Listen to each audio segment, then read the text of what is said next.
Long story short, I'm just really wish the robots would hurry up. Damn those robots. They're not very conscientious. Robots perceive time the same way that James does. As in completely fucking wrong? Yes. Okay. So the robot apocalypse is scheduled for 2018, but don't expect it till 34. Okay. Well, they'll get there 2018-ish. Want to ring the bell?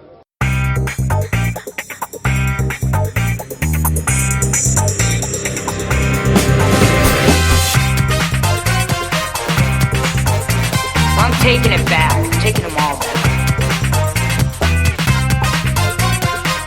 I have come here to chew bubblegum and kick ass. And I'm all out of bubblegum. I'm a loner, Daddy. Rebel. I am the walrus. Hello, everyone, and welcome to John Hates Movies, the movie review podcast where my friends prevent me from screaming Hulk has feels too at the top of my lungs, and instead force me to watch movies. This week we have traveled back in time to review... Back in time? Back from the future? Back from the future. Wibbly wobbly. That is exactly it.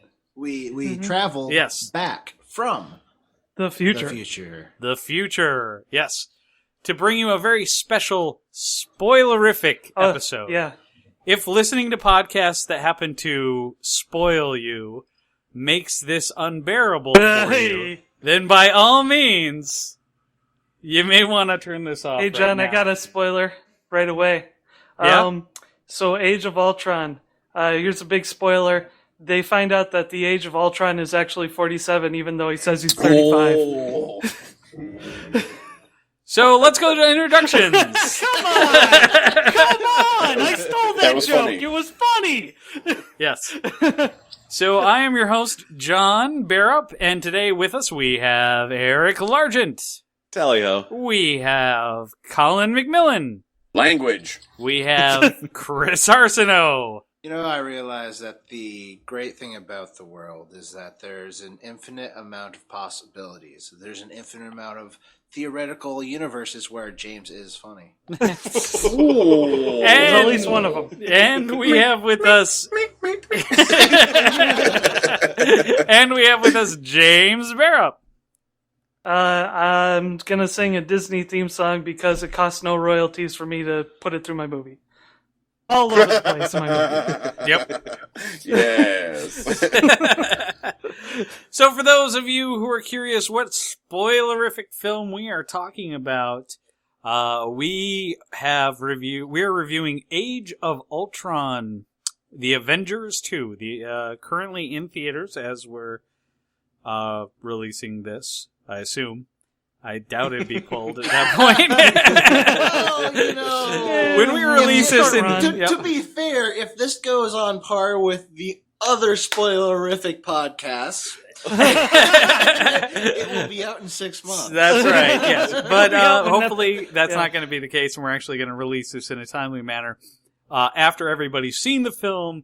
But maybe if you're a holdout and you're not quite sure what you should be spending your money on, maybe we can help you with that. So spend it on John Hates Movies merchandise. Yeah! John Hates Movies merchandise store. Wow. So, I've never not wanted anything in my whole life as much as I don't want that. So, because I didn't bring my time-traveling device with me, I have no idea how Netflix described this movie. So I'm going to give it my own description. A bunch of dudes in colorful outfits fight a bunch of dudes in not colorful outfits who also happen to be the same dude, and a lot of stuff happens in this film starring...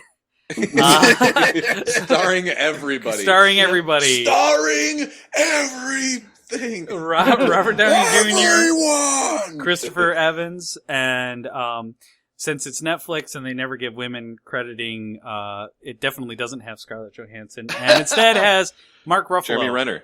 No, Oh, Jeremy okay, Renner. and It would Jeremy be Renner. Mark Ruffalo. Jeremy Renner got a bunch of lines in this movie. Yeah, Yes, he but did. Mark Hawkeye, Ruffalo. come He on. also had a lot of lines outside of this movie while promoting Yeah. this movie. Oh. Like, Jeremy Renner's agent had his fingers all over the script. Oh yeah. Yeah, it was. I think his agent was basically like, "Yeah, remember So the last you're saying that- the last one where Jeremy didn't get to do like anything? Maybe we could write something different this time." Right. directed by Joss, I'm gonna kill you all, motherfuckers, Whedon, and Samuel Jackson's in it too. So, What about Favreau? Thor Favreau guy? had a hand in this one too. was he Jon co-director Favreau? or producer? I think he produced. Okay. Who's that homeboy who played Thor? Chris Oh, Hemsworth, Chris yo. Hemsworth. Yeah, the other Chris. Okay. Handsome Dan. Yeah, Handsome so Dan. Handsome Dan. So, who wants to go first on Avengers 2: Age of Ultron? Oh I'll shit, be pleased James to Spader. jump in. Oh, whoops. James Spader had a couple lines that were no big. Love James Spader. I'll jump in unless somebody Andy else wants to sally forth. Andy Serkis as all the animals. James Spader, James No, he was in Spader had this. like 2 lines in this movie that weren't in all the trailers. Yeah. Yep. Yeah, one He of which had a was, little I bit believe- more than that. A little. Well, He was okay. fantastic. Okay, yes, he was. Like I will say that when big names to play major villains come up, James Spader does not come up a lot in conversations, but as a snarky, malfunctioning robot, he was pretty damn good. So Spader was a great pick for Ultron, and yeah. I can't imagine where they got the idea to use him. I would have thought Billy Zane first, or like, somebody else, but he was just really, really great. Wait. Who did you just say that you I thought said that Billy did- Zane. Billy Yeah. Zane has an amazing That would voice. be awesome. Yes, it would have been awesome. Zane would have been fucking I sweet. fucking love Billy Zane. Like, He needs like- some more shit. Yes, Yes. he does. Like, get him in there, especially something where it doesn't matter what you look like and it's your voice, because he has got a Right. crazy awesome voice. Crazy awesome voice, but he's still a good looking guy. Walter White Yes, would he have also is. been a good voice for this character. You know? You know what? He really would have. Cranston would have been spectacular Bryan Cranston. Ultron. Yeah. And that's sort of the great thing about a villain like Ultron, when it doesn't matter what they look like. You can use somebody like, Leonard Nimoy did a lot of voices for a lot of things, and he had an amazing voice also.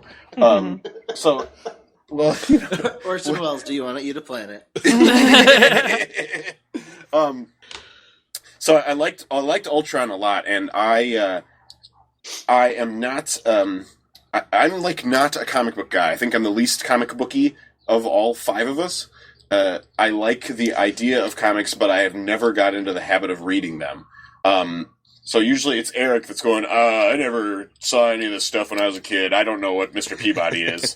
I thought the Wayback Machine was just something that somebody said. I've also just recently started reading comics, and not very many of them. Well, this movie made me think about it. In general, before I start into my criticisms of it, in general, I'll say I did really enjoy this movie. I thought it was really good, but not perfect. Oh, no. I thought that the first Avengers movie was a better movie in general. However, Age of Ultron somehow, while comparable in length, seemed like it had more of all the things that I like. Like, there's a lot... I felt like each of the characters got to do more of their thing in Age of Ultron. Like, all of them. Thor got to be more Thor-y, and Captain America was much more Captain America-y. Great stuff with Captain America all through the movie. Which is awesome, because I felt like in the previous one, he was cool, but didn't get to shine too much. I really like Chris Evans as Cap, and I'll pretty much watch him in anything. Yep, I totally agree.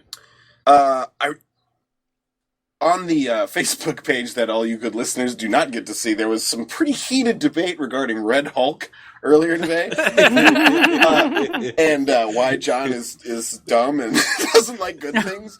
But Hey! I'm just kidding. I'm just kidding. No, but the thing is, John, when I was watching this movie, I thought we were going to see Red Hulk actually for a second, because Scarlet Witch has him all freaking out, and there's a tinge of red around his face, and when Banner transforms into Hulk, he gets these tinges of green all over his body before he hulks out. And I was like, oh my god, he's going to flip the switch and he's going to become Red Hulk. And I'm sitting there in the theater so excited about it. And I'm going, and I don't know what that means because I don't know anything about Red Hulk, but I'm so excited. Red Hulk's a completely different guy. Yep. No Red Hulk. They didn't do anything with Hulk other than him being Hulk. But a lot of good Hulk. And about that, like, what they're doing with Hulk and all the other characters in the continuity, one of the things that really stood out to me about Age of Ultron, which I'm still kind of on the fence as to whether this is a good or bad thing. If you haven't seen any of the other Marvel movies and you're thinking, hey, these are pretty popular, I think I'm going to get into this. I'm going to dive right in and go see Age of Ultron. You will have no fucking clue what's going on. Oh, yeah. At all. Like, there's some parts where Thor swoops in out of the pan-dimensional rift, or how, he comes down his rainbow bridge to, give the guys some real talk, and he just barfs out all this reference to like 8 movies that Thor just assumes you've seen all the movies. And I mean, he's all powerful. He's a god. He's seen them all. Like, you're right. And I have seen them all, and so there's a part of me that kind of appreciates that, because I'm like, yeah, good. This is for us, not them. But it occurs to me that, like, if my mom suddenly, was like, well, Colin really likes those Avenger movies, I'll go, she would be lost. And it's so prevalent, you almost can't even appreciate the effects and everything, because there's so much, like, need-to-know shit in here. Yeah, but how important is that shit that you need to know? If it was me, it would be pretty important. Really, you kind of just lose out on some jokes. I mean, it's just guys punching each other, right? If that satisfies you, then yeah. Like, but that's like somebody that has no point of reference for these characters or this movie. It's like it would just be guys punching each other, and like there's a bad robot and they beat him at the end. Yes. Oh, spoilers! Oh no! Spoiler. Well, and when you come down to They it, beat the bad. when you come down to it, there's a bunch of good guys and there's a bad robot. Fight. Right. Yeah. And if that's it's kind of just a button mash. if that's enough for you, enjoy. If you are trying to get in on this Marvel thing because everybody else is in on it, you need to start a few movies ago. No, just watch Guardians of the Galaxy and just stop after that. Okay. Watch Avengers and Guardians. I'm of the serious. Galaxy. Guardians Yeah. is probably the best Marvel movie in my opinion. It is. It Absolutely is. There was not a thing wrong with that movie except for the Howard the Duck thing. Yeah. But Oh, No, wow. Howard But was it awesome. wasn't that wrong, that. I'm saying that movie was so good. Welcome to Guardians of the that- Galaxy, the summertime romp. Boom! Dead mama cancer. And now we're through it. All right, fun time romp. Yep. So Let's forget about the dead mom. Start off- okay? It had some gravity. Fun time in space. Woo! No dead mom here. Woo! yeah. No cancer in space. you Woo! can breathe in space, just only for a second. Ugh.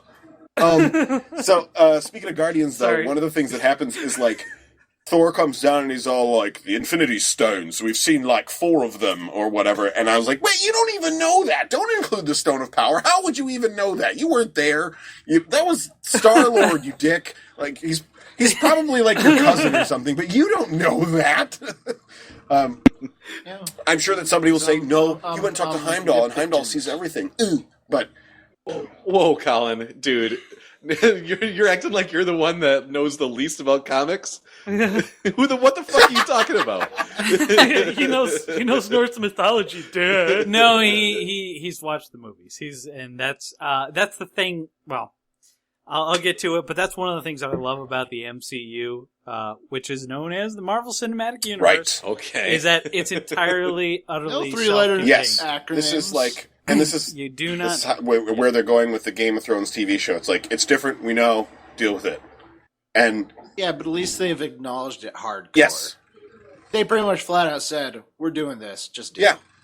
Instead of like, oh, you love these characters. right. Now I hate them. Right, like, yeah, it's not like, and they should have done this with Spider-Man when Sam Raimi started making him the first time. Be like, yeah, it's different, deal. I just feel like Sam Raimi should have, not been such a bitch. Spider-Man 3. Yeah. Foul on Sam for Spider 3. but the first two were sweet. So, but I mean, things like organic web shooters versus mechanical web shooters, like you could just be like, yeah, big fucking deal, it's different, you know. And that's kind of, I mean, that should always be the answer. Like this is fiction, right? Like this is a new interpretation. Obviously, you're not a big enough fan, Eric. I guess not. But like, That's not how you make a werewolf. Werewolves aren't real.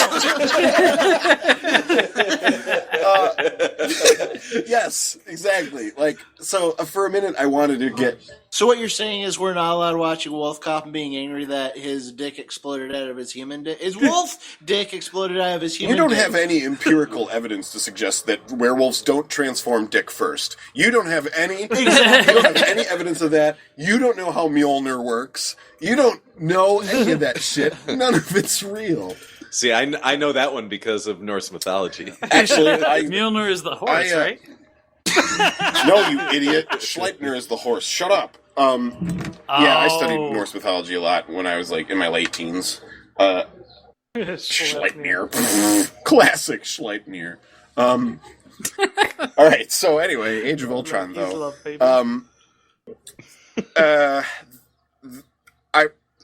Okay. It's not a secret. I'm not exactly a Joss Whedon fan.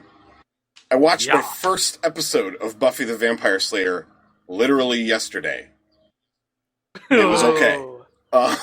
Why? Did you start at episode 1, yes, season I did. 1? It was better than I anticipated, which should tell you something about my usual opinion of Joss Whedon. It's not that I hate Joss, it's just that I don't love Joss, and I get a lot of shit for this from my nerd friends, because... Yeah, he's got an awfully rabid rabid following. is the word, my man. So, speaking of which, though, interestingly enough, he's gotten a whole bunch of shit for this movie. Yeah, just recently. He quit Like, Twitter. he took a firestorm Which is on nuts, Twitter. because they're saying that he's sexist for his treatment of Black Widow in this movie. But this is what I'm saying, and kind of why I've never really been that hot on Joss. If you think Joss is sexist because of his treatment of Black Widow, then he has always been sexist. Like, this was not... I don't perceive any difference in the treatment of Black Widow in this movie than any other female lead that he's had in any of his other shit. Because they are always some exaggerated cartoon woman. Always. Like, I haven't watched all of Buffy, but... I think you missed the context of the argument. Probably. Here's a general gist. It all comes down to the fact that Black Widow's big reveal in this, her read in her ledger, all the stuff that we were promised in the first Avengers movie, was not so much that she's a fucking super killer and has killed a bunch of people and that's what she's concerned about. The fact that her big reveal is that, oh, she's a woman and she can't have children, so I'm a monster. Yeah, they took away her choice. Yeah, no, I mean, and that's the thing. That's, No, and I'm not joking. Okay, I there. get that. Actually, okay, I think they could have done better than what they did, but at the same time, it wasn't what was promised, and instead it was this big... Who Okay, promised this what? is what I think. They promised in several of the other movies that what we were going to get is a Black Widow focused. We all know she murdered the fuck out of a bunch of people. She's admitted it a bunch of fucking times. Whatever, get over it.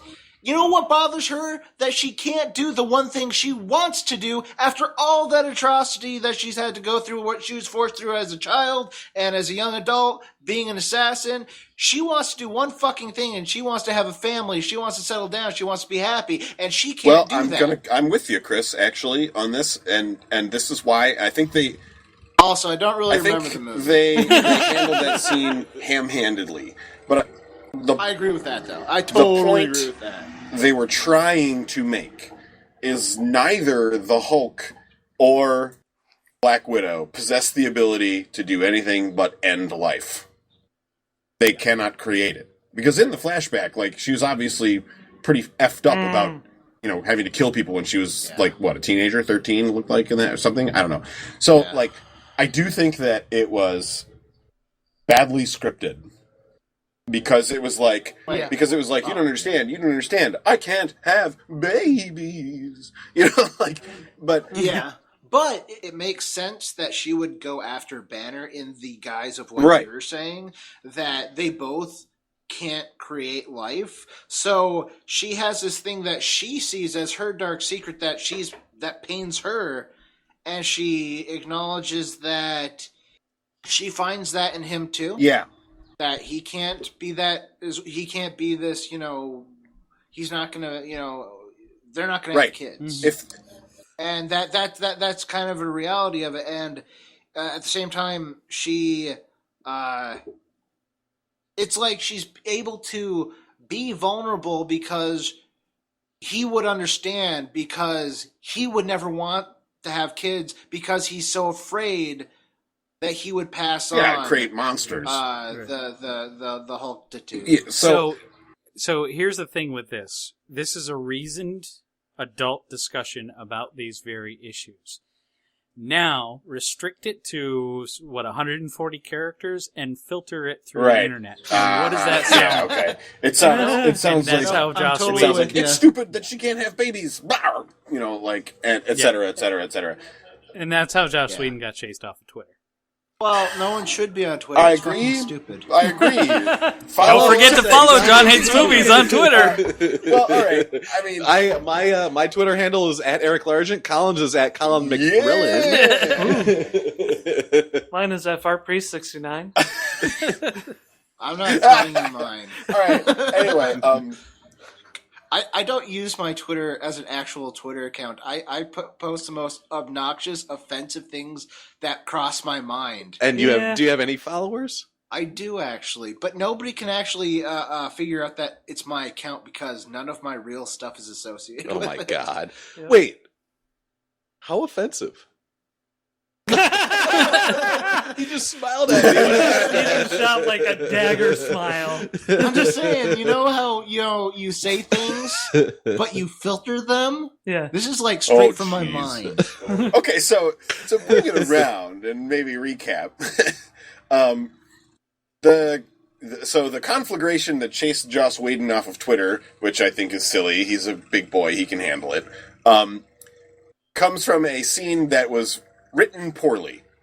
And I think that most people can agree on that. That scene, the scene where Hulk and One Black... of the scenes that was written poorly. Unfortunately, it's not the only one. And sadly, most of the scenes that are written poorly feature the same characters. I don't hate a Hulk Black Widow romance. Love the idea. That's great. I really like both those actors, and I think they had good chemistry together. I just thought the writing was really lazy for all their stuff. And like, one of the things that I really didn't like about Age of Ultron, from the standpoint of somebody that is not thrilled with Joss Whedon really ever, because, may I remind you, Whedon fans, he's also responsible for Alien Resurrection, and I will never let you fuckers forget that. I like that movie. Yeah, me too.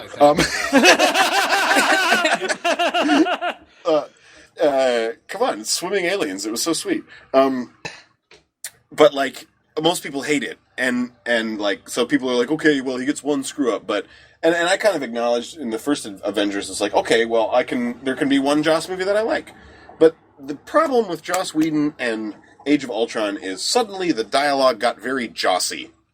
Yeah. It didn't feel like that in the first Avengers. Now suddenly they're all like super Jossy Joss characters. Yeah, they all become a little bit too... All of them become a little bit too snarky. Yeah, they're very bantery. And I like the idea that as the team is gelling and they can banter a little bit. Some of it I liked. I did like the whole Captain America language running gag. That was funny.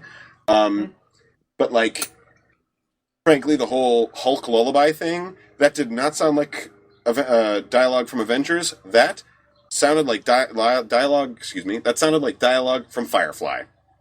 It absolutely did. Like, hey, big guy, sun's getting real low. Why don't you meet me round bed at the back and we'll head him off at the pass, like, or whatever. Yeah. I mean, it was seriously like Cowboys in Space suddenly, and I don't go to watch the Avengers to hear that fucking brown coat, nothing but the rain bullshit. That... Obviously, you weren't a supporter. You're the reason it failed, Colin. Yes. Yes, I am. Yeah, I'm part of the reason it failed too, because Same here. that show is just is what it is. It was a 1-season TV show. Like there have been a lot of them, and that was just another one of them. I mean, I don't want to alienate fans, but like,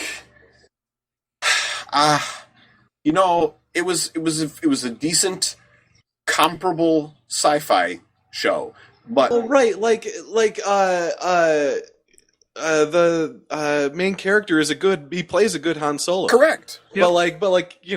But so does Harrison Ford. Right.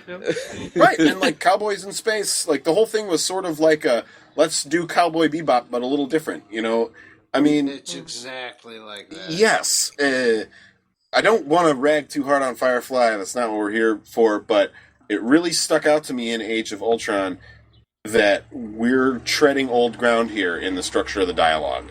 And I think that we can do better than that. We've had, 10 really strong Marvel movies in the last decade? Or maybe it's like 8. Like, we don't have to... it'll stand on its own. We can just write dialogue like the Avengers say, and that will be fine because you've built a strong franchise already. It felt really... almost fan servicey that way. Like, it felt like fan fiction. Yeah. Of course... He can say anything as long as he punches a dude right after. Pork chop sandwiches! Blam! Alright, almost through. But also, we knew we weren't getting out of a Joss movie with a full cast of living characters, so somebody fucking dies... And I was what was his name? Oh, he didn't have a name. He was a character similar to, but legally distinct from Quicksilver. Right. So from now on, I will Marvel refer to and him... Fox both own Quicksilver and Scarlet Witch. Pieter I will Maxim. refer to him as STBLDFQS. So, that standing for similar to, but legally distinct from Quicksilver. So STBLDFQS has a bunch of really cool shit that he does in the movie because he's super fast, and and they a lot of good moments with him and the artist formerly known as Scarlet Witch. I really liked both of them. Of course, we kill off Quicksilver in a way that's STBLDFQS because in a way that's kind of weird because we've already established earlier in the movie that Homeboy can move so fast that he can see bullets like they're standing still, yet he gets shot. But then he gets shot. If you think about a character that can perceive things at that speed, not only is his body moving so fast, his brain moves even faster than that. So what you're saying is that he willingly ran into... He would have had to have grabbed the bullets and put them in him. Exactly! No, I would have all you had spelled to out do my name. was run forward a half inch at the speed of the bullets, and they all would have hit him and fallen down. Exactly! If you have that kind of super speed and the ability to perceive in in slowed down time while you move that fast, bullets are not a problem. Yeah. So, but since we come from the future, we do know that on the DVD release are the deleted scenes where he makes it. Oh. Yep. Well, that would make no sense. I actually haven't seen those. Me neither. We have to get into the future now. The Flash. It's got super fast pew, pew, pew. No, those scenes suck. There's a good reason they took them out. Well, no, what... Okay, no, I'm actually being serious. They plan on the commentary. You actually find out that the original script was he wasn't trying to save Hawkeye. He was actually running and had to stop, take a piss. Accidentally got shot. Kind of embarrassing, but because he's super quick, he's able to zip up. None the wiser. Took the credit for the save. Are you saying that his final act was to zip up his fly? I'm sorry. If you're still alive, you're gonna check. True. I mean, you don't want to die a huge embarrassment. If I get shot, I'm like, barn door is up. Not James. No, James is gonna be like, to freedom. So everything's coming off. My theory about STBLDFQS's death is not that this is. For Christ's sake, please call him Quicksilver. That's not what he's called. I don't. He is not Quicksilver. He's not called. He's a character similar to, but legally distinct from Quicksilver. This is my theory on why they killed him, and it's not a Joss Whedon. I have to kill somebody. Rah! Because if they were going to do that, they would have killed the guy whose family they had introduced. I was pretty sure Hawkeye wasn't going to make it. Yeah. They just knew that after X-Men Days of Future Past, no matter what they did with Quicksilver, they were never going to top the time in a bottle scene. Oh, that was an amazing scene. It absolutely was. I liked the rest of that movie too, but literally the time in a bottle scene makes, like, that alone was worth the ticket price. Is that the one in the kitchen? Yep. Yes. Yeah, that was an incredible scene. You will never. That was ever. easily the best part of that movie. Yes. Yeah. Yes. It really was. Without a doubt. It is the best scene in that entire movie. It kind of makes the whole movie. So what was the best scene in Avengers Age of Ultron? Not the part where Thanos says, I guess I'll do it myself. Not that. That was dumb. That was a stupid thing for him to say. He's a fucking space titan. He can't say something more clever than that. No one's around! He doesn't. He's literally talking to himself. He doesn't have the mind gem. He can only quip when he has the mind gem. Okay, in terms of the best scenes, in my opinion, my favorite scenes were all the times when Thor and Captain America do a combined attack. That was Yeah. kind of cool, yeah. That was- They had some good... The shield hammer. yeah. Yeah, the shield hammer combo was sweet. They learned how to do that in the first movie. Yeah. Yeah, they did. Yes, they did. You know, the terrible thing is that I know what I wanted the best scene to be because I'm such a huge fan of the Hulk. I wanted the best The Hulkbuster scene to be scene? the Hulkbuster scene. Oh my god. but we had already seen the whole scene. Yeah. I know. I was... I had seen this whole movie before going to the theater. I was... I'm with you, John. I was amazed at how underwhelmed I was with the Hulkbuster scene. Yeah. I was just kind of underwhelmed by the Hulk entirely in this. He wasn't my Hulk. I don't know whose Hulk he was, but he wasn't my Hulk. One more thing. It's stupid when when characters speak song lyrics in movies. Stop doing that. That's stupid. It wasn't cool in Battlestar. It's not cool now. Don't do that anymore. Nobody ever. Don't speak song lyrics. Who spoke song lyrics? Ultron, the whole Pinocchio thing, like, Oh, and it wasn't in the opening scene where he says it the first time. I was okay with that. At the end, when he's flying the plane and he starts doing it again, I was like, no. Actually, in the plane, it actually sounded like he was singing it to himself. Yeah, stop. Don't do that. You're allowed to sing to yourself. Don't do that. That's stupid. He's a robot. He was literally born yesterday. He didn't need to say anything in that plane. You knew he was in the plane. You knew he was going to fucking shoot people. He didn't need to say anything. Like, he could just... If I were a robot and I was in a plane and I was shooting people... You don't like, have beep, James beep, Spader beep, and tell him beep, not beep. to say anything. You know what? If you're gonna gotta sing say if you're something. gonna fucking sing a song while you shoot people, sing me some Zepp, okay? Like, That actually would be pretty fun. If he sang the immigrant song. I actually, yeah, I come from know. a land of ice and snow. ice and snow. Nobody can It would do have been it. hilarious if he just broke out into Zepp. That would Like, have guys, been just, like, awesome. flying shooting. That would have been fucking cool. Okay, so I've gone on long enough. I did actually really like this movie. It is not without its problems. You'll probably really like it, but don't think too hard about it like I did. So who's next? Well, I can go next because a few of the things that Colin talked about touched on little notes that I had made while watching the movie. He talked about there being some really wonky dialogue parts. One of the really wonky dialogue parts in the movie, and okay, so first off, I think a lot of the wonky dialogue parts happened because of a thing that they wanted to do in this movie. And in this movie, they wanted to humanize and realize, make them ground down to the earth the human characters. So Natasha Romanoff, Black Widow, Hawkeye, they wanted to make the humans human in this movie. They really did. Well, I no, didn't fucking come to watch the humans. Right. That's what I'm talking about. So Hawkeye's back at his my superhumans are very human right now. right. So but they aren't superhumans. But so Hawkeye's back at the farm and he's having a conversation with his wife and she's like, "Look, I support you and you're avenging, but okay. I don't know if that was supposed to be delivered for a laugh or not, but that was fucking stupid. That was a dumb line." Jossie! Yeah. but she like delivers it like earnestly. Yeah. Like as if that's supposed to be like a real conversation. Look, I support you in all your avenging. Like, you shuffle better than fuck? any man I've ever known. It would like be telling an Afghanistan veteran, I know you really want to go back to your soldiering.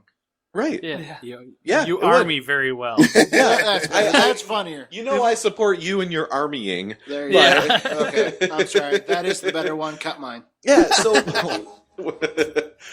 so like there was like they tried to humanize the human characters, and it just like the whole time spent at Hawkeye's farm. Like I know it's supposed to be the second act where like things aren't going well for our protagonists, and they have to figure it out and pull themselves up by their bootstraps.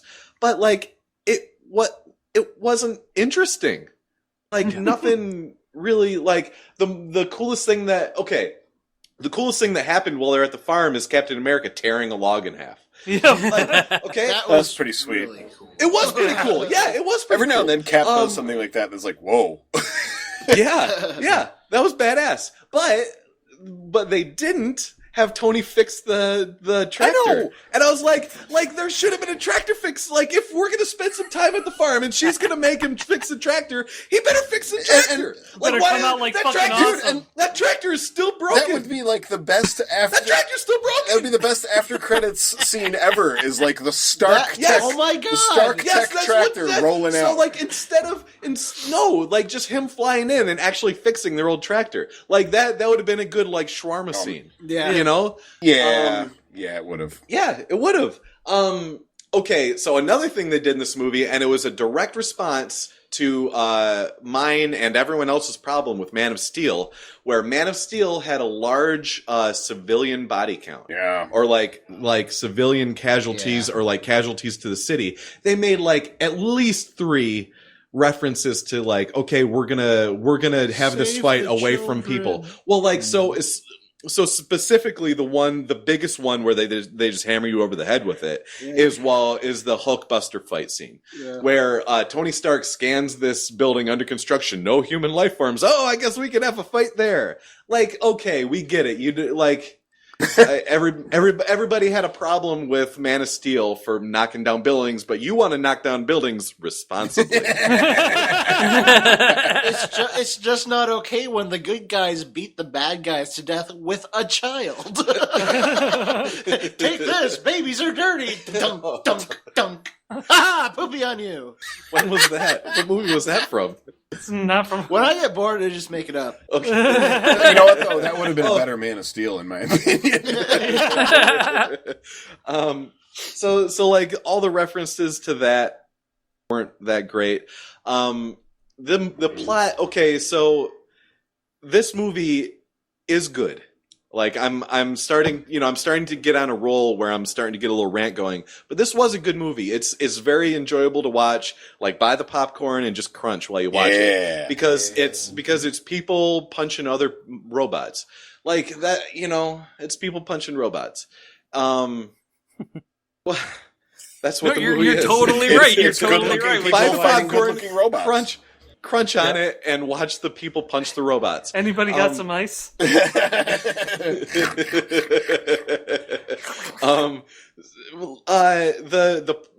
one of the reasons this movie wasn't as good is we've gone into it. The dialogue wasn't as good as the first Avengers movie, but also the plot was super fucking convoluted. Like I've seen all but the second Captain America Avengers movie, and still it was pretty convoluted. Like, I barely had any reference for why they were going to Wakanda for the vibranium. Like, what's the point? Who cares? Why is your end game to lift a country off the ground and then drop it back to the Earth? Like, is that really the best way to do a planetary extinction? Yeah, you played Final Fantasy VI. It was convoluted, and while Ultron was a good bad guy, Marvel has the most interesting bad guy in cinema right now at their disposal, and they chose not to put him in the movie. And I'm talking about Loki. Oh yeah. Why wasn't Loki? Like, I understand that we already had like 10 main characters in the movie, but like the only bad guy is just a robot that Tony Stark made, and it's going bad. Like nobody's like, his plan's not all that clever. He's just gonna make a meteor that blows everything up. And you just have to like overpower him with more dudes, and you have to punch all the robots instead of just one. because he's like, you have to punch every single one of the robots. Yeah, like that's the plan. It's sort like I win. It's sort of like a House of the Dead game, where except instead of zombies, it's just robots. And they just keep coming, and you have to kill them all, or that's it. Can't miss one. So like it's a good movie. It's just not great, and that's really most of what I have to say about it. I love Captain America. Captain America likes baseball. He made 2 baseball references in this movie. Yeah. It's sportsplaining time. Well, no. Well, okay, yeah, I could do a little sportsplaining. At the end of the movie, after our real Avengers, like Hulk flies off to wherever, Tony Stark is done avenging, and they have their new Avengers squad with Vision and the artist formerly known as Scarlet Witch and War Machine and Black Panther, I think, shows up, right? Falcon. Oh, Falcon. Okay. Captain America says, well, they're not the 57 Yankees, but they'll do. All right. Or I'm sorry, the 27. They're not the 27 Yankees, but they'll do. So the 27 sportsplaining. I wasn't ready to do this. The 27 Yankees had a batting lineup which was known as Murderers Row, and it featured in their prime. It featured I'm murderers. serious. Well, no, they were good guys. Well, kind of good guys. But the names that you would all remember probably are Lou Gehrig and Babe Ruth. But that batting order was known as Murderers Row, and that was the best offense in baseball history. So the new Avengers aren't the 27 Yankees, but they'll do. It's kind of funny because he's like, they're not the best, and the best just barely defeated a planetary threat, but I guess they'll do, in that they won't be able to defeat the next planetary threat. Well, that means Avengers 3 will be entirely a training montage. Also, I'm glad you brought up Avengers 3, Chris, because it's going to be Avengers 3 and 4 that get released back-to-back years in May of 2018 and May of 2019. Wow. So they're hobbiting it. I feel they're hobbiting it. I feel like when you schedule them to come out like that, they're like, okay, this one's going to be out and you're going to be really disappointed, but you only have 1 year before the next one. You're also going to be really disappointed. But you're going to get them quickly. Can I just point out that, like, you mentioned, Eric, the exit of a few of the prime Avengers. And Hulk had to go to space, right? No. Space Hulk! No, he goes to the ocean. Space Hulk! Space Hulk! I wanted him to go to space, but he did not go to space. So Hulk has to go crash a plane because he's a danger to everyone ever, and this power is too much, and it's his burden to go off and be... He's just going to go live on Fiji for a while. or whatever. Like, he goes off and does his... bullshit that ruined Buffy. Yeah, his tragic shit that, he has to go do because he's the Hulk and he can never be normal, and that's sort of part of the point of this movie. And Tony Stark has to leave because he has to go drive a sweet car now. Like, their exit, their exits were like, they had the same emotional tone to them, but they're not even fucking close. Yeah, I agree. Like Tony Stark leaves the Avengers and he still gets to be a millionaire playboy with every toy you can ever think of. Hulk, and he'll be back in Cap 3. Hulk doesn't even have a fucking shirt. My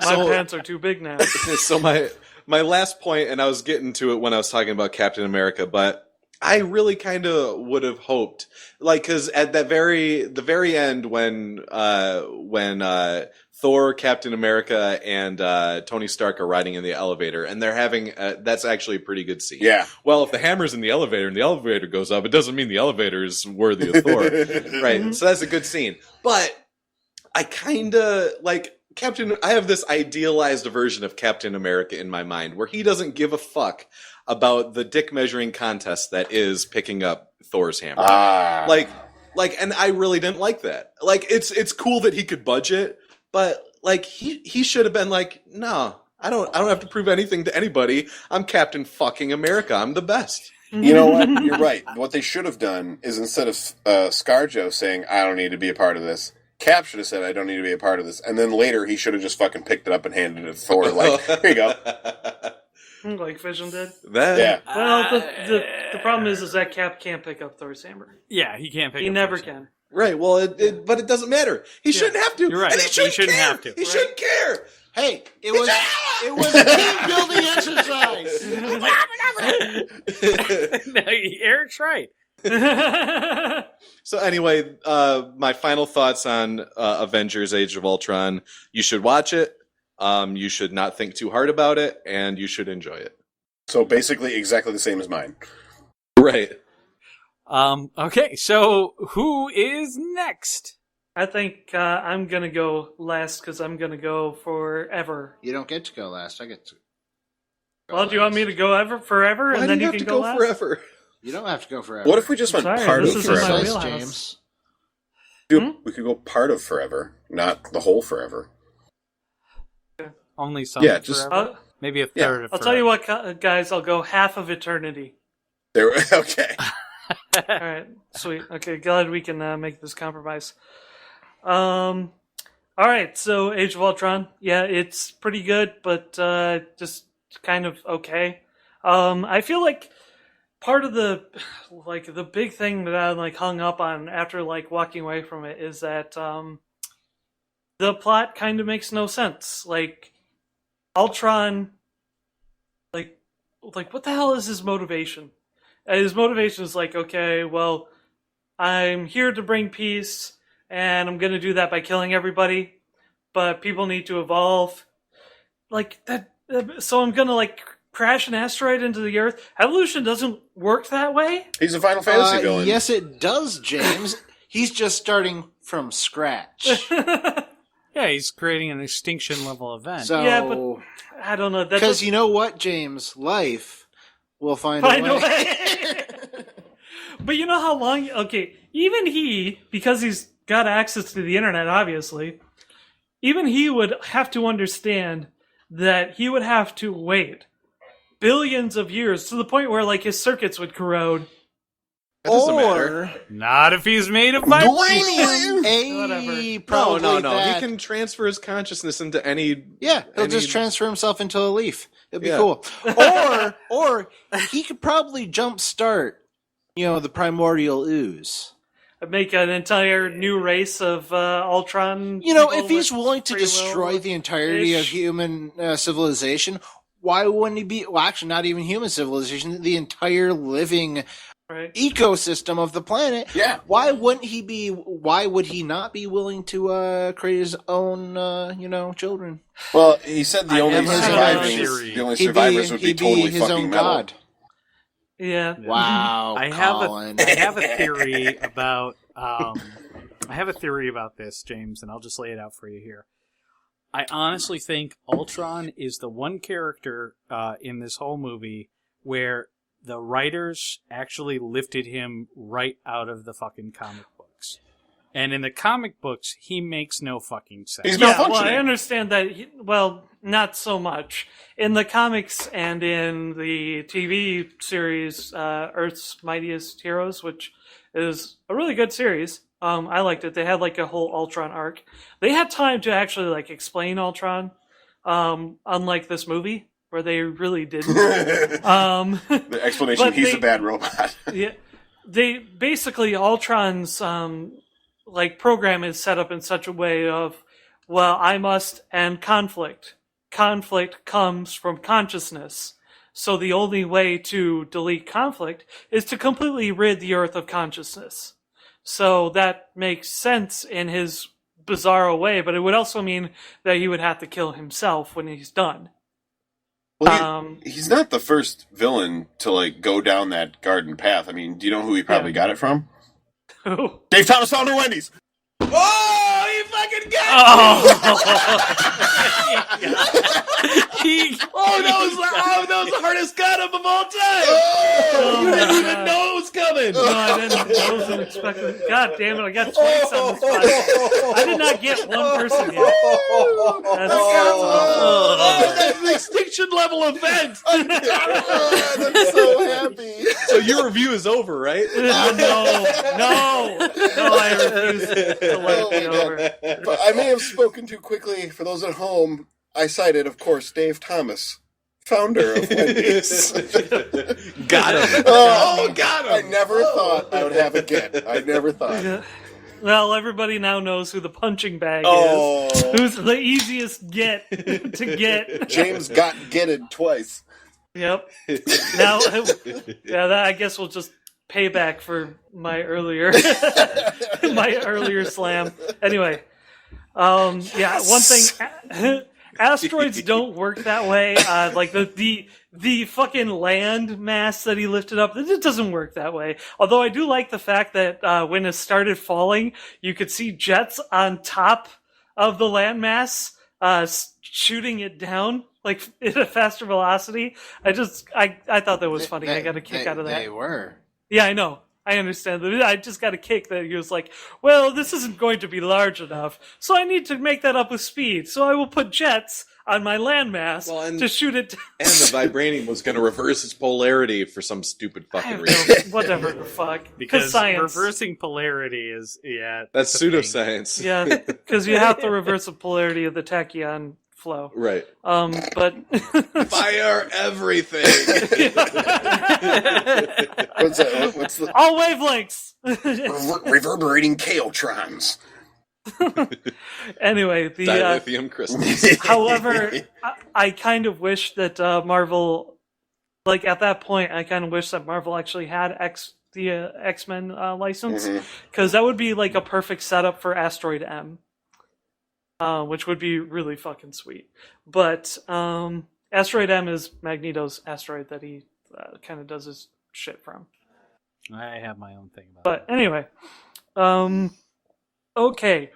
So in this movie, what the fuck happened with Thor? Now I get Scarlet Witch's thing in this movie. I've never really researched Scarlet Witch at all. I never really cared that much about her. So that Thor shit was from Thor 2. Where there are pockets of like energy on Earth where you can like go into the access the ether. Yeah, okay. So like from what I can get from this movie is that Scarlet Witch's power is that she can show you the future, and not just like the future, but like a very dark future. So it's not necessarily like a dream, or it's not a hallucination, anything like that. It's actually a future. She shows you the darkest. That's how timeline. Captain America, or that's how Thor interpreted it for sure. She shows you the darkest possible timeline. Right. Is that a Community reference? Yeah, the darkest timeline. Yep, the darkest timeline. But I'm with you, James. The Thor thing kind of didn't make any sense because he's all like, "I'm afraid of my own power," but I have no idea. I have no real idea. Yeah, I had no idea what the hell was going on, and honestly, I felt it was the most interesting part of the movie. I wish we followed Thor off that fucking farm. Yeah, because he's having some prophetic vision with people dancing, and I'm like, I want to go to that party. Yeah, I'm like, nope. And he goes off and he finds out all this shit, and I'm like, well, how the hell does he do that? Dude, and we'll find out. Did you ever watch Thor 2? Well, I did watch Thor 2, yeah, but I don't think shit. I don't think that it's intercut. It's just Thor shit. I don't think he flies off and then they have Thor 2. No. Yeah, that's what I'm saying. I want to follow Thor on his quest, on his spirit quest. Dude, if Thor 3 is just a giant vision quest, I'm in. Yeah, I know. Now, Thor 3 is called Thor Ragnarok. Yeah. Well. So, but nonetheless, I found that much more interesting than most of the shit that was going on in the movie. And maybe all that was cut because of time. Who knows? Loki was cut because of time. He actually filmed scenes and they cut him. Oh. It was a long movie. To counter your point, I'm kind kind of glad they didn't have Loki in it because I'm sick of him. He's interesting. He's interesting, Loki's but fuck awesome. his fangirls. Oh yeah, Who cares yeah. about fangirls? Like, if we're gonna... You don't have to deal with them. Neither do you. You just Yes, choose to deal with them. I go to makes a places point. where they are, and that's annoying.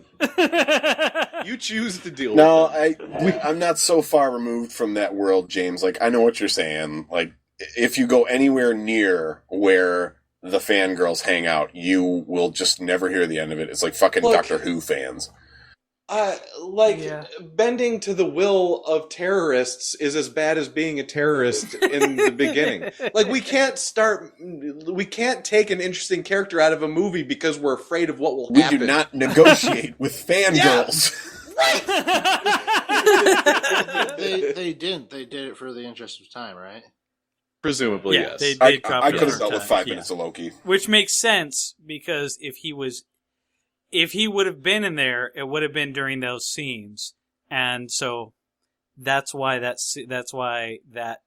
seems super cut is Oh. because all the Loki stuff happened in that context.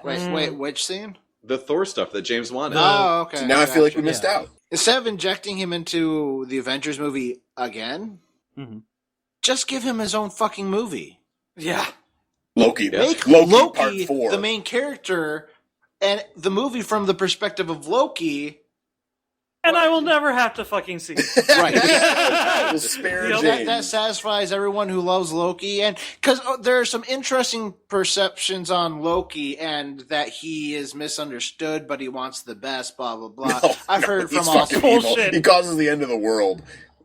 You should just give him his own movie. Yeah. James, go back to your. All right. thing. I'm sorry. So, yeah, talking about missing, if you just jump into Age of Ultron, I don't watch Agents of S.H.I.E.L.D. at all. Yeah.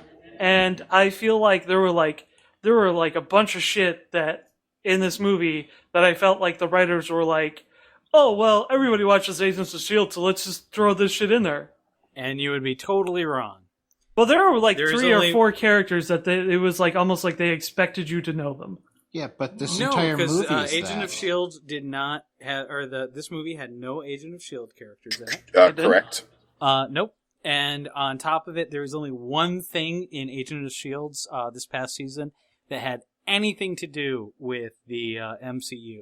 In fact, that's one of the biggest complaints of S.H.I.E.L.D. watchers is they're like, why the fuck am I sitting through this boring-ass motherfucking show? It's supposed to give me some Marvel stuff. The only thing that they had is they found out where Loki's scepter was being held. And they notified the Avengers. That's the only crossover. And From this season. and then they show up in the woods. So does nobody get that, like, Agents of S.H.I.E.L.D. is just a giant money grab? Like, they just wanted to make some ad money, so they made a TV show? I think most people get that. Okay, good. Yeah, it's a terrible show. It is a Everybody terrible fucking show. hates that show. So boring. It was. I watched the first episode, and as soon as he hovered off in the Corvette, I was pissed. Yeah. It could be good. That's Yeah. the ridiculous thing about it. It could be good. It wouldn't be hard to make that movie, that show, a good show. But whatever. Here's how they make it a good show. They just scrap it and remake it as a Men in Black show, and then it's good. Like, With actual fucking Marvel villains. no, it's just Men in Black. And Will Like, forget the Marvel franchise. Like, it's a gadget show with a team of agents that fight aliens. It's Men in Black. So, yeah. Alright, so apparently I was wrong about that. There were just characters they didn't fucking introduce. So your complaint was that you thought they did, but in reality, the complaint really should be that It's they a made this convoluted movie. fucking plot. Well, Yeah. no. Back to the key to his thing. It still requires you to have watched all the other movies to understand most of this movie. Yeah. You got to be all That's in not on in your Marvel. complaint. Well, 'Cause I you've watched all already the other watched movies. all the so- But one of the things I liked about this, it's kind of amazing how they managed to slow that barreling train down, to a stop. Yeah, with Scarlet Witch. No, I'm talking about the pacing when they go to Hawkeye's house. Oh.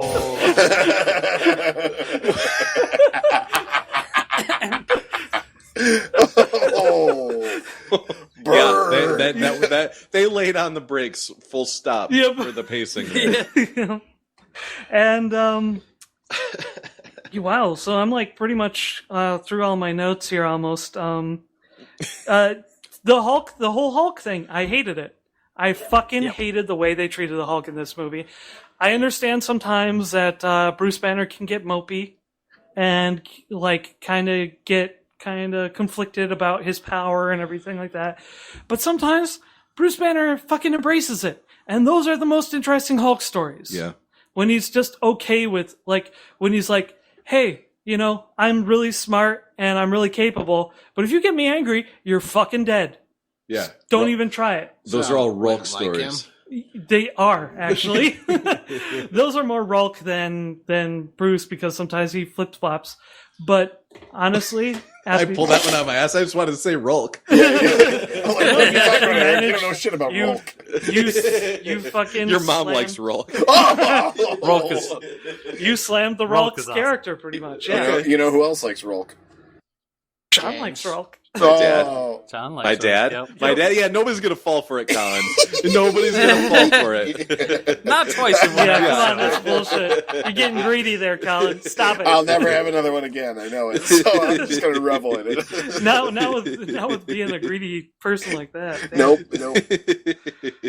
So, God damn, what the fuck was I even saying? That one was Yeah, fucking telegraphed. I know. That was... Sad Hulk.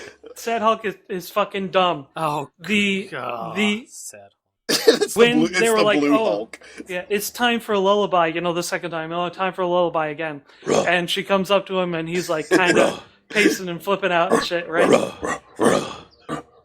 You know what? You really what would have been awesome Hey, right big there. guy. Stop it. He's like a dog wondering if he should bark right now. I know.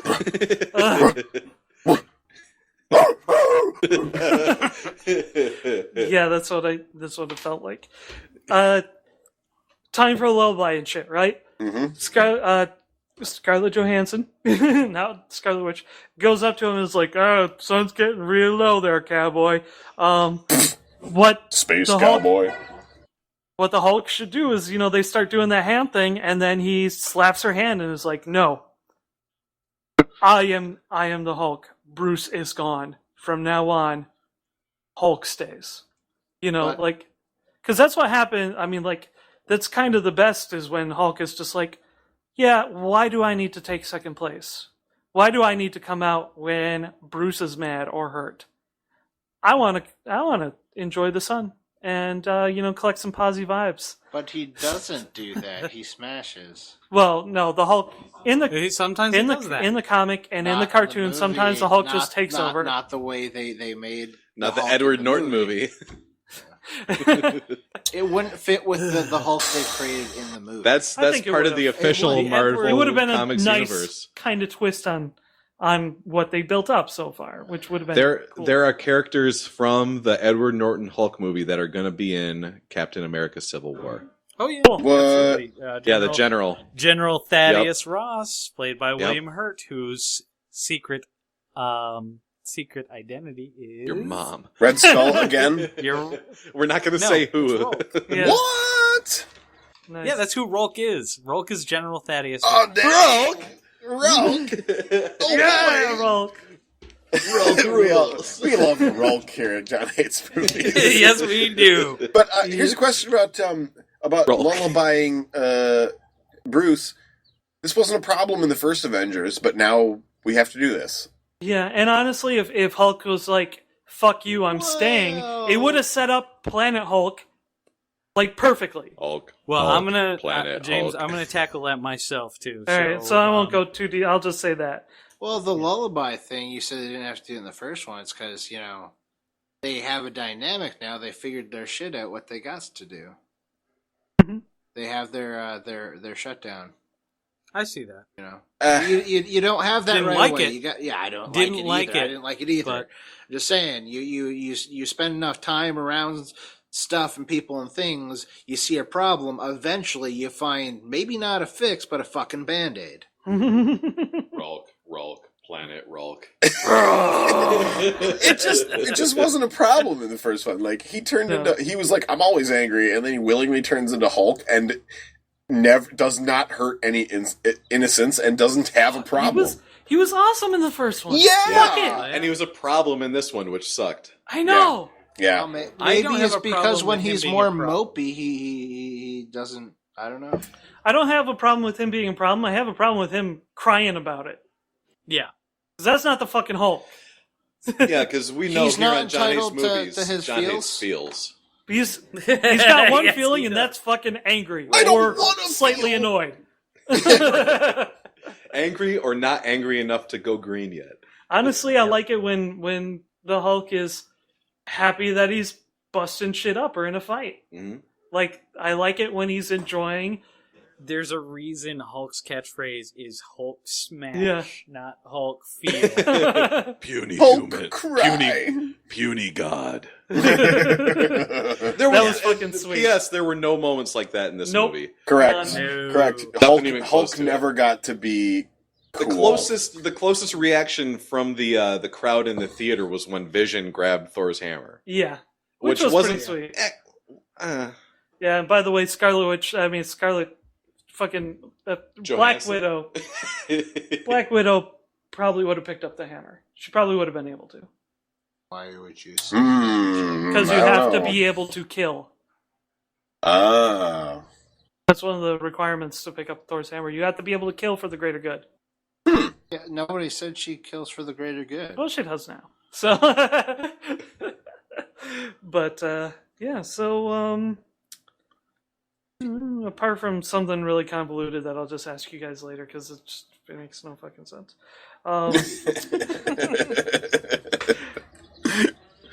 So, Chris, would you like to tell us what you thought of Age of Ultron? So for me, the biggest surprise in the entire movie was that when they were at the farm and you see Hawkeye has a family, the actress Linda Cardellini played his wife, Yeah, from Freaks and Yep. Geeks. Ah, As well as Scooby-Doo. as well as Grandma's Boy and Brokeback Mountain and a bunch of other stuff. and Good Burger. Brokeback Mountain.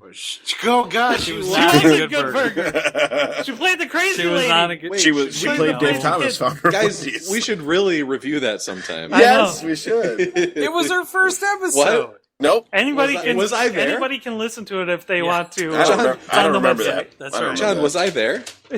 Just go to www.johnhatesmovies.com/goodburger. / GeoCities / Angel Fire dot. Don't. So anyway, the movie is about fight, but the movie really didn't do anything. Didn't really bother explaining anything that you needed to know. James Spader, Yep. fantastic Ultron. Yep. I actually really was pleased that they kind of had his personality parrot. Tony Stark? Tony Stark. God. Oh, yeah. Yes. It was very in the vein of Tony. He was his father's son. Yeah, exactly. But quite honestly, like, even you guys talking about this movie, I barely recall most of this movie because it wasn't that good. It wasn't exceptional. Yeah. It was a really disappointing movie. I mean, it was You're enjoyable, correct. but it was disappointing. It was It not felt- exceptional. The first Right. one did such a good thing, had such a huge arc towards the final battle Yep. that you really got in, and it was okay, this enormous force that they could not have stopped prior to this, and nothing really leading up to it didn't make sense the way it was going, and then it happens. So it's like, okay, well, fuck me, we're in the fight. This movie, you know what? The problem with the movie is that Ultron thinks too small. He should have killed all of Earth from space, nuked the fucking planet. Yeah, and then we wouldn't have had to deal with all the terrible, dialogue that tries too fucking hard, Like, why wouldn't he be able to upload his consciousness into a satellite? right? Because Yeah. Jarvis would stop him. No. You That's think what that. they did in the movie. Jarvis Anyway. stops him. No. So because this film failed in the same way I feel like Pacific Rim failed. Oh. So I love Pacific Rim. Hold on. Uh-oh. I'm setting this up. You have to shut up. So instead of just setting up, like, say, something at the rift that destroys every kaiju that comes through and, like, immediately, they set up alarms so they can fist fight the kaiju. Instead of just, either Ultron just fucking destroying the Avengers and destroying the planet, or the Avengers just, they ham-hand this, like, fight, and, like, it's on the ground. They're soldiers, fist fighting, the enemy, and punching robots. They want them to be so humanized that, they, like, okay, they're stuck on the ground. Okay, they're gonna punch people. Okay, that's the movie. Punching robots. They ignore the abilities that all these characters have outside of that, namely Ultron. Yeah. I'm just saying, if you can engineer, Chris is raging. if you can engineer building a levitating fucking country, city, state, whatever the fuck it is, I don't know how fucking big it was. Point is, if you can engineer that, why can't you succeed in destroying the whole goddamn Earth? Why not build a fucking robot that's the size of a country and upload yourself into it? Why and don't then you go to space and just? Why shoot don't her? you just build a bunch of big ass bombs and blow them up? Exactly, nuke the fucking thing.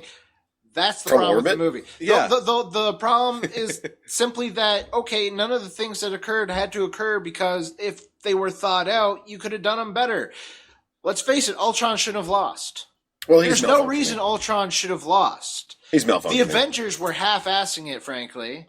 They're on the ground and Ultron is in the air. You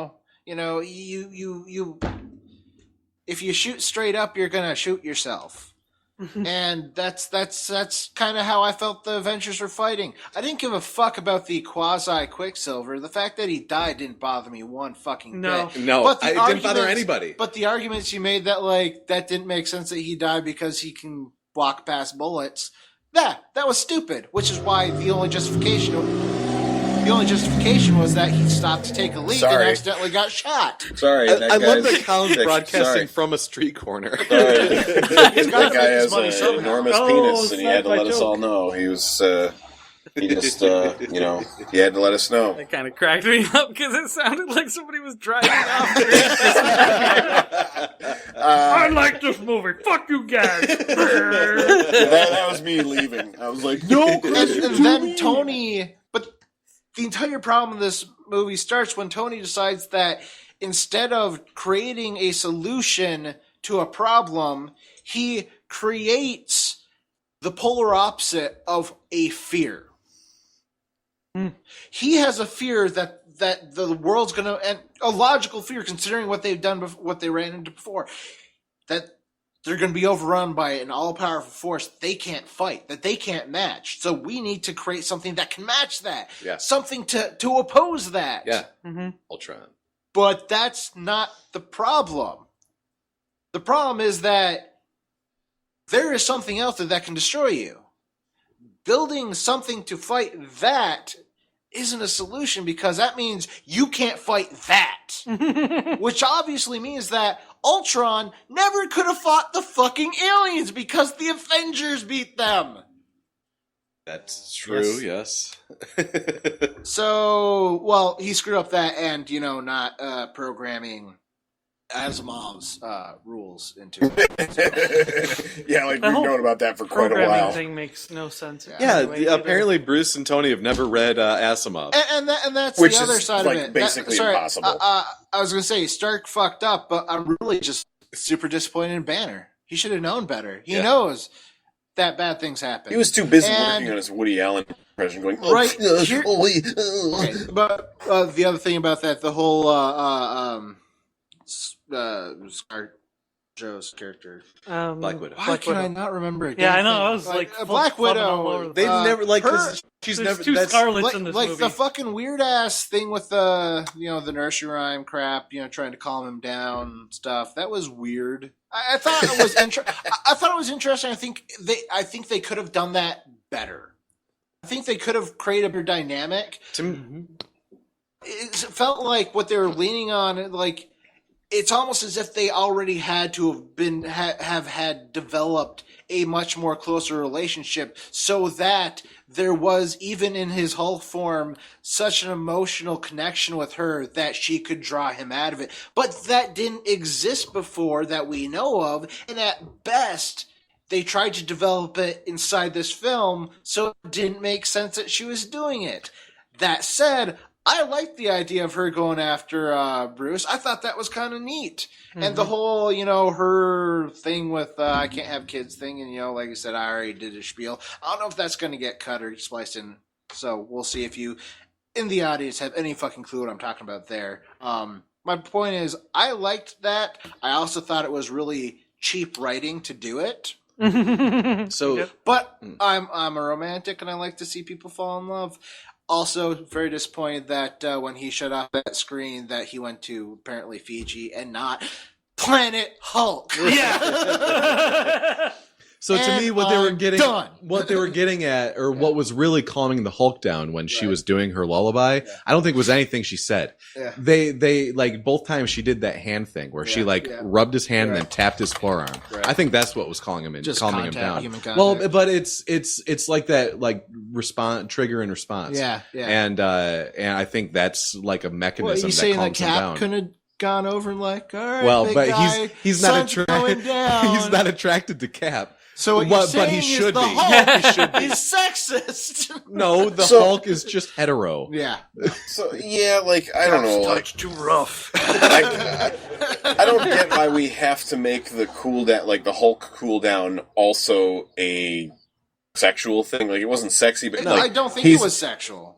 But this is what it was just. I don't want to use the word intimate because it sounds wrong, but it was. It is intimate, though. It is, but not in that connotation where it's like a sexualized intimate. It's that intimate in that close. Personal relationship. Exactly. Yeah. And that's where what I'm driving at. Like, because the one that actually makes sense to, as far as what's canonized in the movies so far, it should be Tony. Oh. They are friends. They became good friends, and they are friends. Damn it! But Tony doesn't care about anybody. And that would, Tony wants the green guy all the time. Tony's lullaby goes, "Go to sleep, go to sleep, go to sleep, go to sleep." Yeah, Which was the best part in the movie for me. So what you're saying is they had Tony try it, and he didn't succeed. I'm fine with Black Widow and Hulk having a relationship. I kind of like that. Honestly, but it doesn't. Black Widow and Hulk do not have a relationship. Yes, they do. If it happens, Black Widow and Bruce Banner. Okay, yeah. Black Widow and Bruce Banner have a relationship. You are absolutely correct.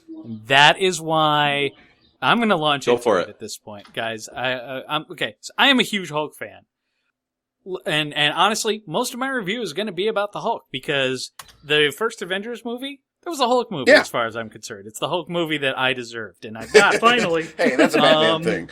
Yep. 1 out of 3 ain't bad. 1 out of 3 ain't bad.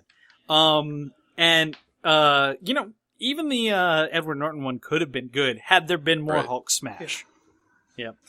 So, this Avengers movie, yes, there's a lot of stuff here that I really didn't like, and I'll nail through it. I, like most of my compatriots here, think it's a fine movie, but I think it's way more popcorn than the first one. You're not going to have any oh my god moments like the first one. There are absolutely no standout characters like the first one, Hulk.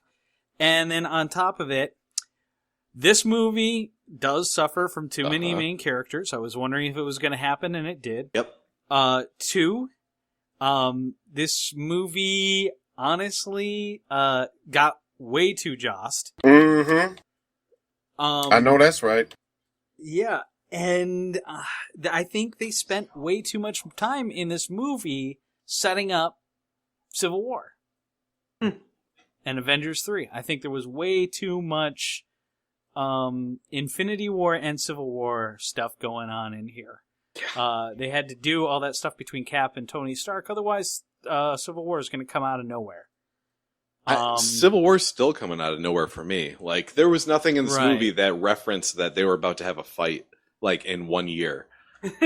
Seriously. Yeah, it's funny. They tried to set up Civil War, but they didn't even go far enough with it. Yeah. Like, Cap and Iron Man don't even raise their voices at each other. Well, they kind of do. Cap gets pissed off enough that he smashes a fucking log in front of him. Yeah. So obviously, they're starting to lay down the groundwork. But the biggest thing is, and I don't care what my brother says, Ultron is... I care about you, James. As a character in the in the Marvel comics, as a character, Ultron is very dumb. Not like as in the concept is dumb, like the actual android being, his plans never make fucking sense. Ever. No matter how many times they try and make him like a big cool villain, there's always that element of the Silver Age seed Ultron that comes across where the character of Ultron is just like a crazy, stupid, dumb guy. Yeah, that's what he is. Because why does a fucking, computer need to have a body? But Ultron has always been obsessed with having a better body. And it never makes sense. And in the comics, it's explained away because, well, Ultron's crazy. So let's talk about Hulk. Yeah. Hulk and Bruce Banner. And I'm not saying this because I think it has to be like the comics. Because I don't care. I love the fact that the MCU is different than the comics. I love that. But the Hulk is at his most interesting when Hulk and Banner are two different people. Yep. Mm-hmm. Just straight up obvious. Different things. The Hulk is a fucking monster. All right? It doesn't matter how smart he is or what whether or not he's strong or whatever. The genesis of it is he is a raging beast in the truest sense of the word.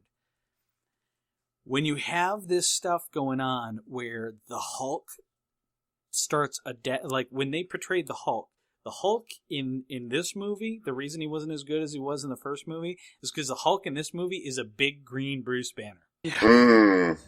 I mean, he is a big green Bruce Banner. The emotions that he expresses and the emotional range that he expresses is straight out of Mark Ruffalo's toolkit.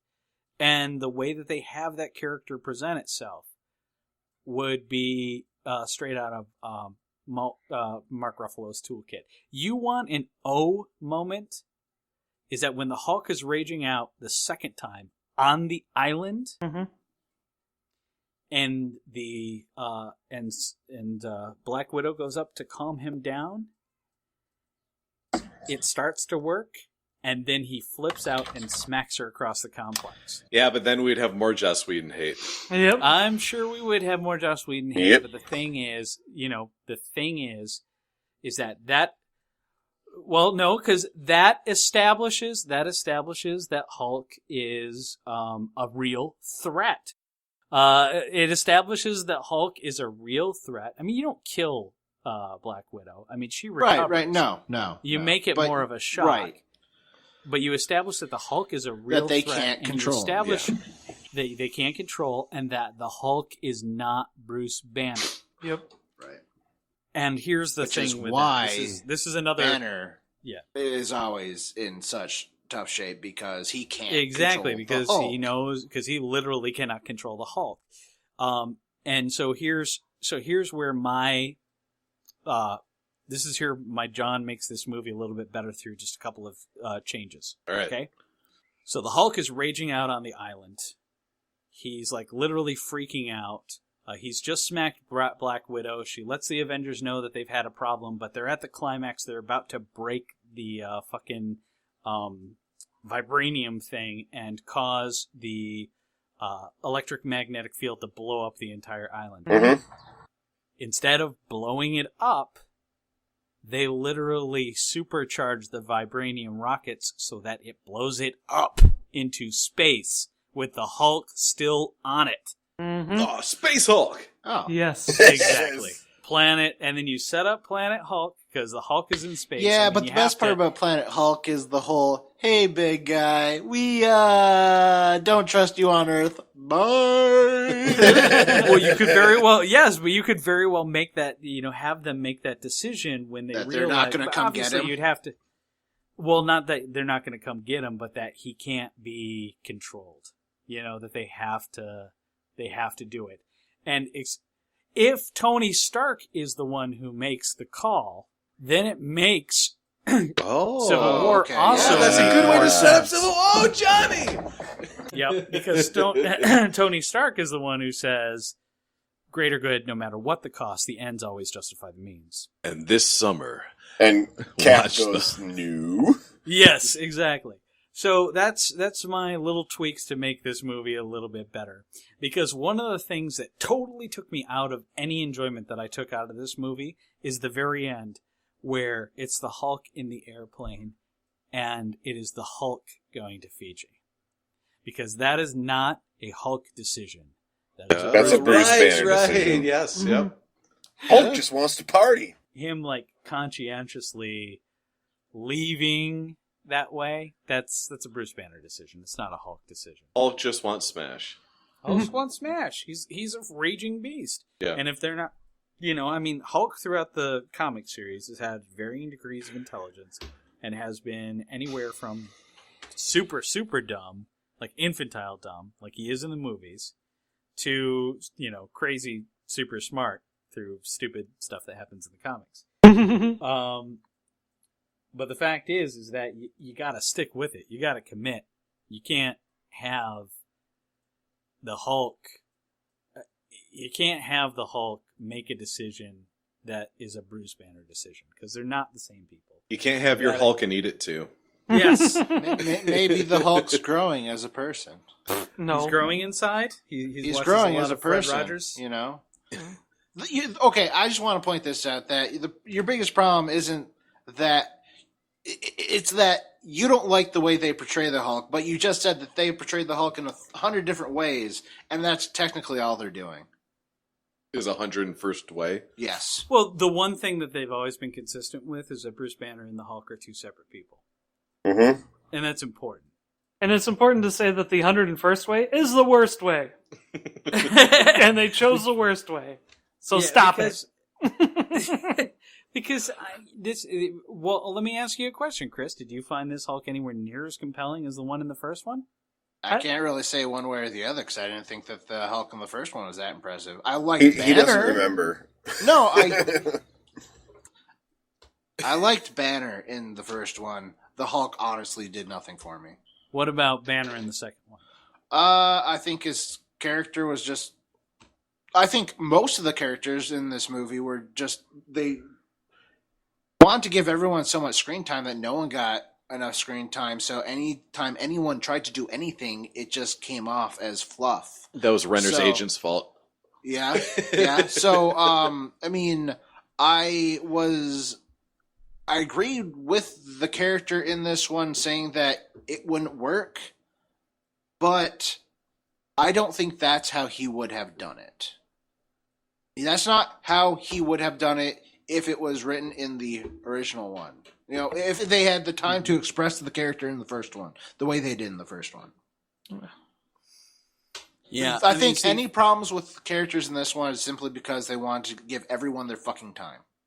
Maybe that was the genesis of it, but I think that this movie is the perfect example of somebody making consistently the less interesting choice. Yeah. That's me though. That's the way that this movie reads to me, is that this is the play it safe Avengers.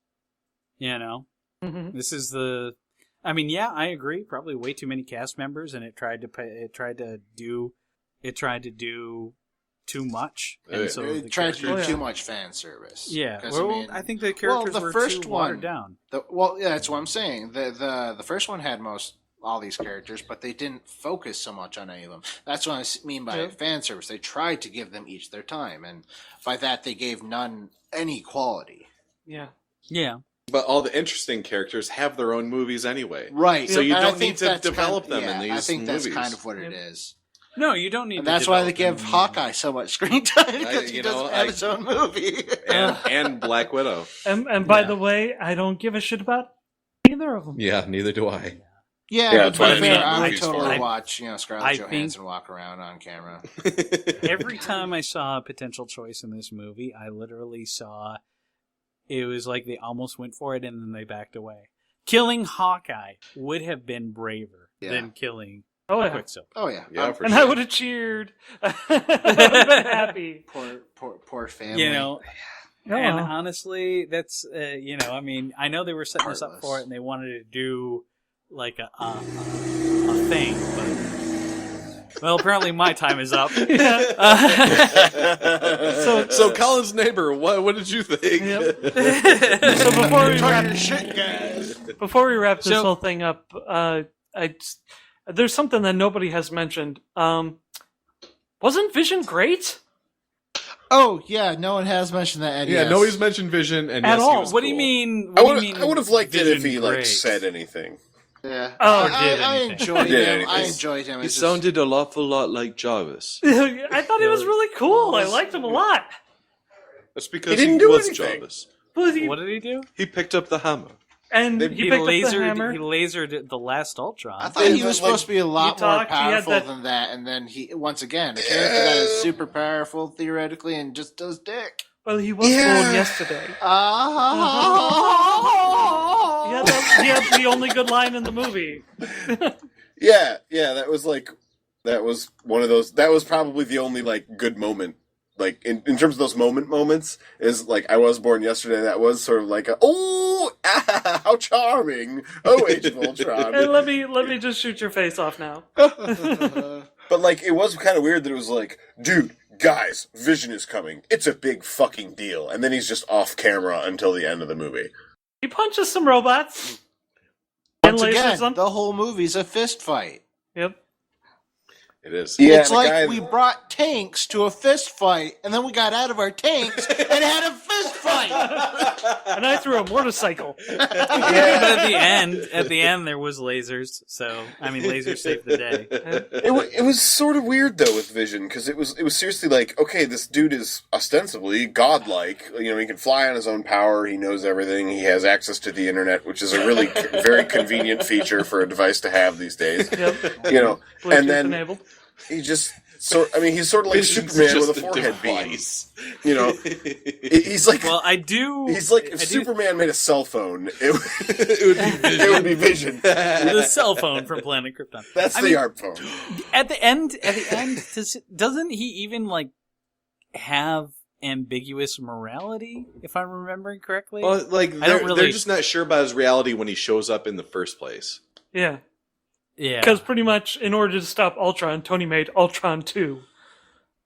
right. But I mean, at the end, when him and Ultron are having their conversation before Ultron decides to attack Vision, aren't they pretty much in agreement? I can't remember, but I seem to recall walking away from it thinking that They have a were- little philosophical debate, and then Ultron says, "You are so naive," because, Vision believes in, the goodness of humans or something like that. Or the beauty of life or something. And yes, a flower will die, but it will be a flower for a while. That's Okay. the gist of what he was. Just That's the missed- gist of what he was I saying. was- yeah. Water is like This floating bag is so beautiful. Yeah, okay, right. right. Yes, he's the. So I was mowing the lawn and I realized in American Beauty that bag had been nearly as impressive if it had been a Funyuns bag. Let's leave it at that. Pizza. Do we need a Yes, Yeah, please. a Yes, mental please. break. Okay. Good stuff. Pizza. Good stuff. Pizza. Pizza. That's what I saw while I was mowing the lawn, was a Funyuns bag twisting in the wind, and I thought American Beauty. It makes you feel kind of grimy. After these messages, we will be right back.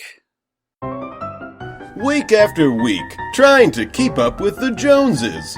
Show them you mean business with our new Turbo Lawn apparel. Here's how it works.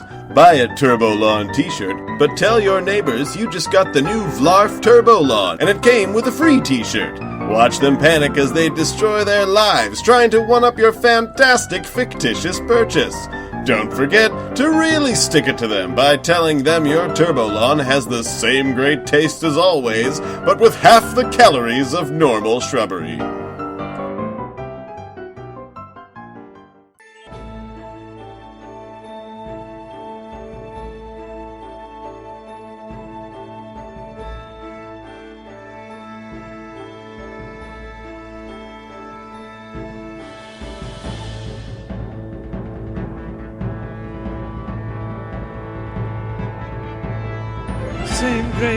Same great taste as always, but with half the calories of normal shrubbery. Same great taste as always, but with half the calories of normal shrubbery. Put it on your casserole, spread it on your cornflakes, there are ghosts inside your bowl, swimmer up your coffee. Same great taste as always, but with half the calories of normal shrubbery. Same great taste as always, but with half the calories of normal shrubbery.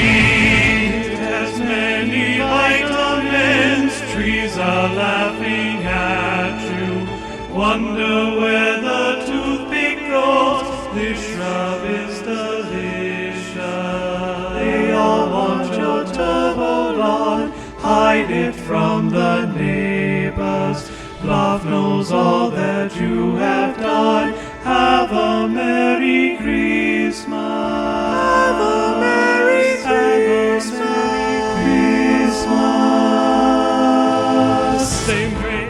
Same great taste as always, but with half the calories of normal shrubbery.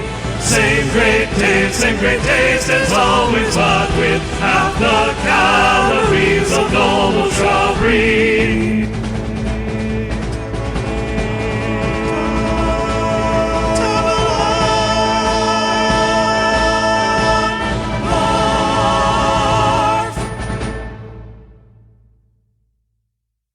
Welcome back, everybody. It is now time for everybody's favorite part of the podcast, the game. Hooray! Game! Game.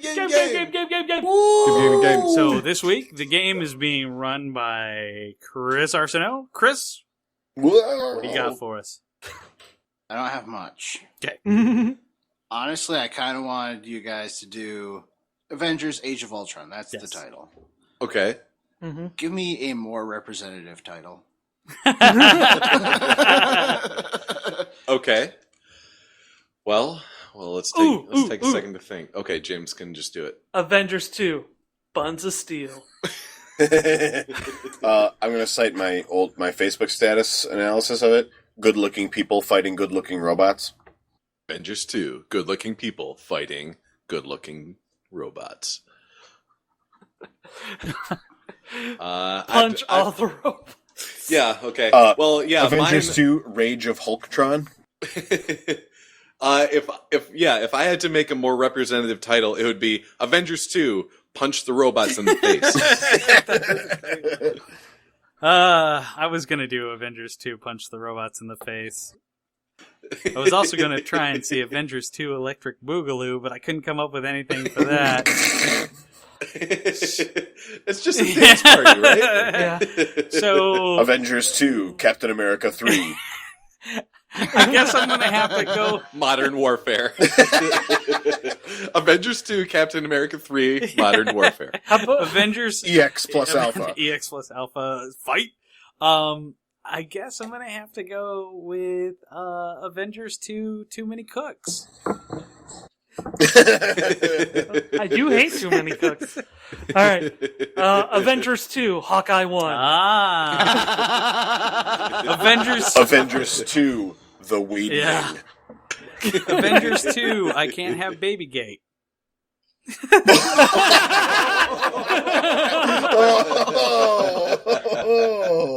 I'd like to get a look at her baby gate.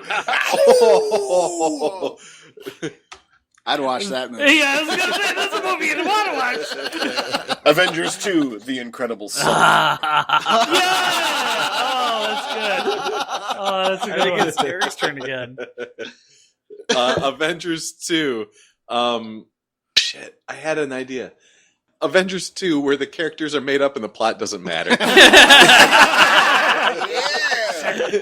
Let's see. Avengers 2, James Spader sings. Avengers 2, James Spader sings for young lovers. That was a Frank Sinatra reference, kids. Avengers 2. No, seriously, this is all the vibranium in the world. Avengers 2, surprise Andy Serkis. Who is Andy Serkis? He was Claw. Yeah, he was the miner in Wakanda. The dude who was like super swole. Nope. You don't remember him? He got his Nope. hand cut off by Ultron. Oh, yeah. Yeah. Okay. All right. Yep. Avengers 2, fuck Quicksilver. More like fuck the X-Men. Yeah. I think you mean the Inhumans. Oh. Yes, the enhanced. The enhanced. Ugh. Avengers 2, Mind the Gem? Surprised that actually got a laugh. Wow. I thought it was funny. It was clever. It's funny. Well, okay. So Avengers 2, No Training. Avengers 2, The Shame of Captain America. Avengers 2, they made Tony Stark less cool. Avengers 2, Awkward Farmhouse. Avengers 2, a robot that Tony Stark doesn't actually fix. Avengers 2, keep on Avengerin'. Avengers 2, not as good as something that Tony Stark made in a cave with a box of scraps. Avengers 2, Starkness Rising. Avengers 2, The Stark Knight Rises. Oh, shit. Avengers 2, Into Starkness. So before I saw this movie, one of my coworkers was talking about it and says, "So wait, what's the premise? He makes Ultron, so it's like Ultron, that little hand robot that was always like helping him build his suits." Avengers 2, The Stark World. Because, Thor 2 was the Dark World. Oh, yeah, guys, I made a joke. All right, so I have to choose a winner. Yes. I really enjoyed these guys. And for such a shitty You're very kind. premise for the game, because honestly, I totally forgot I had to do a game. I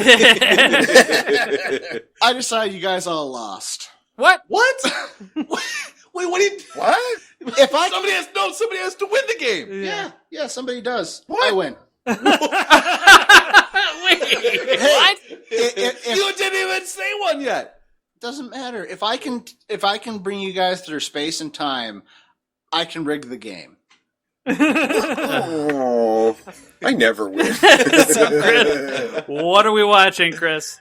Okay. Robot Jocks or Avengers 2. Avengers 2, Oh my Starship God. Troopers. It is Robot Jocks. Jesus.